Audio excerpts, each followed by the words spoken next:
Gracias por sintonizarnos en un nuevo capítulo de Más Conocimiento. En el programa de hoy hablaremos de la sustentabilidad industrial con el profesor Alfredo Iriarte. A continuación, conozcamos más de él.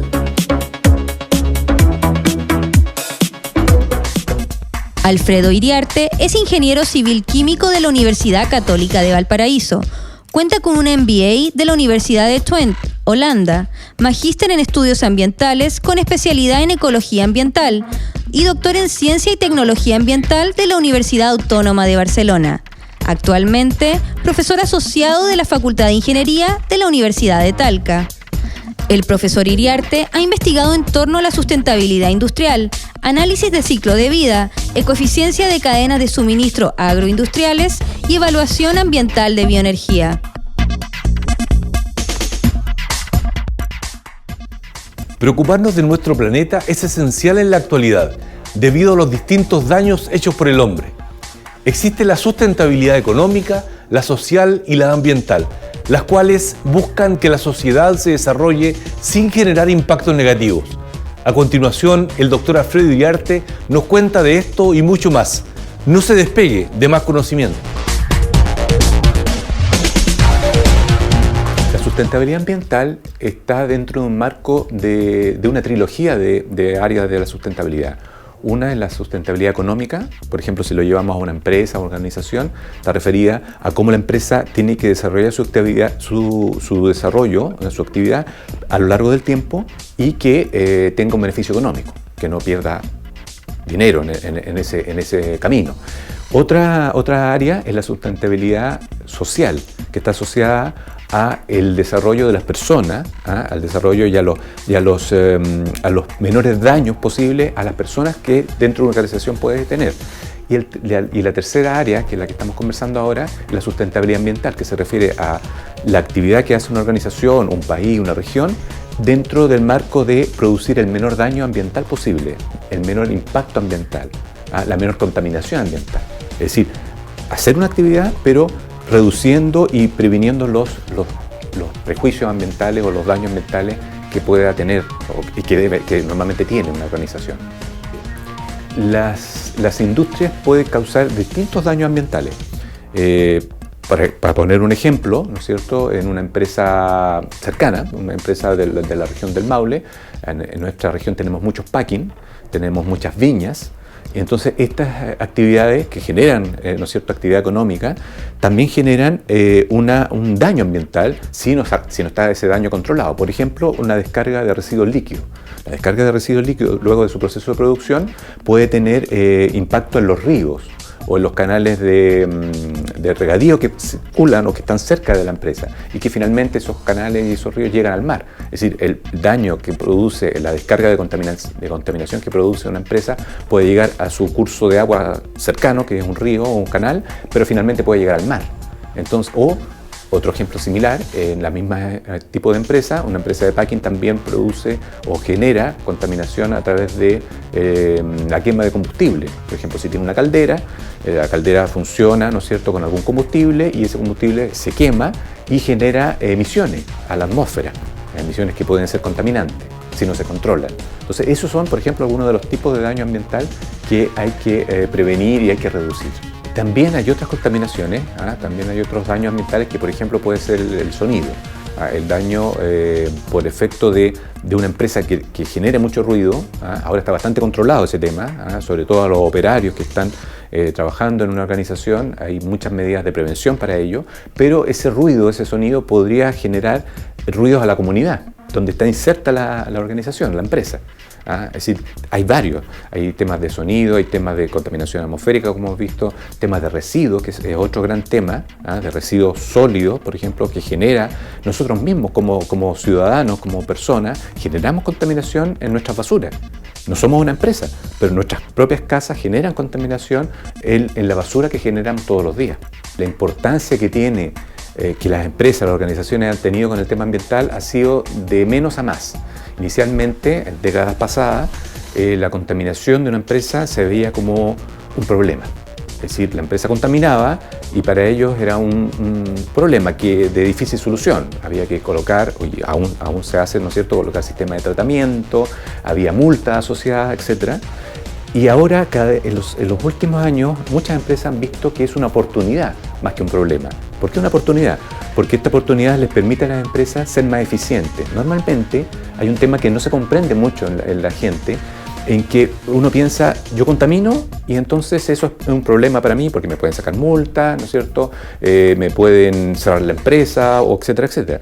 Pero la oportunidad está en que normalmente cuando yo reduzco la contaminación y la enfrento, puedo ser más eficiente. ¿En qué sentido más eficiente? Puedo mejorar mi uso de recursos. Puedo ser más eficiente en el uso de agua, en el uso de energía, en el uso de las materias primas. En el fondo, soy más eficiente económicamente, que a las empresas y a las organizaciones les interesa.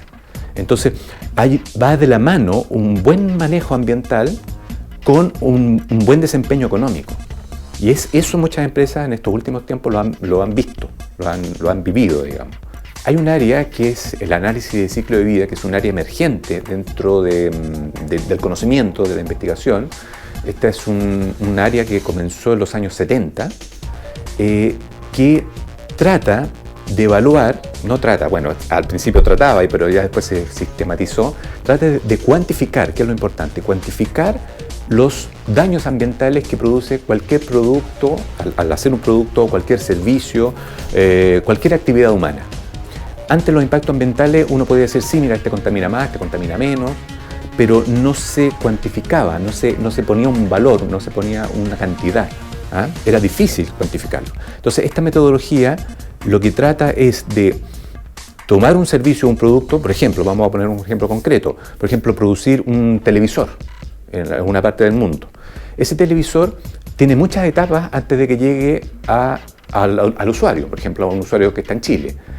Entonces el análisis de ciclo de vida se llama así, ciclo de vida, porque evalúa todas las etapas de producción o de la cadena de suministro de ese producto. Aterricemos el ejemplo. Por ejemplo, ese televisor en algún momento se extrajo materiales, plásticos, etcétera, minerales, etcétera, para poder armarlo. Ahí hay un impacto ambiental en esa extracción de materiales. También hay una fábrica que tal vez ensambló componentes. Esa fábrica también contaminó y también generó daño ambiental. Mucho o poco, pero se puede cuantificar. Después ese televisor eventualmente fue transportado, cuando ya estaba armado, por un camión a un puerto. Imagínense que se produjo en China ese televisor. Entonces un camión que lo transportó a un puerto de China. También el camión en su traslado también generó impactos. Después vino un barco. Eventualmente, lo más probable es que vino un barco que tomó un montón de televisores y los llevó a Chile. Y este barco llegó a Chile. También el barco también generó una serie de impactos. Y después viene toda la etapa interna, cuando se transportó dentro de Chile, e incluso el análisis de ciclo de vida evalúa el impacto y los daños ambientales que produce el usuario. Que muchas veces el usuario dice, no, pero sí, mira, aquí la fábrica es la que contaminó, aquí el transporte es el que produjo daño. El usuario también tiene su responsabilidad, porque es el último eslabón, o el penúltimo, porque después viene una etapa de disposición de ese televisor cuando uno lo entrega a un vertedero o a un lugar de recuperación. Pero el usuario tiene mucha importancia, porque el usuario, para usar ese televisor, necesita energía, por ejemplo. Lo enchufa y usa energía eléctrica. Y esa energía eléctrica sale de alguna parte.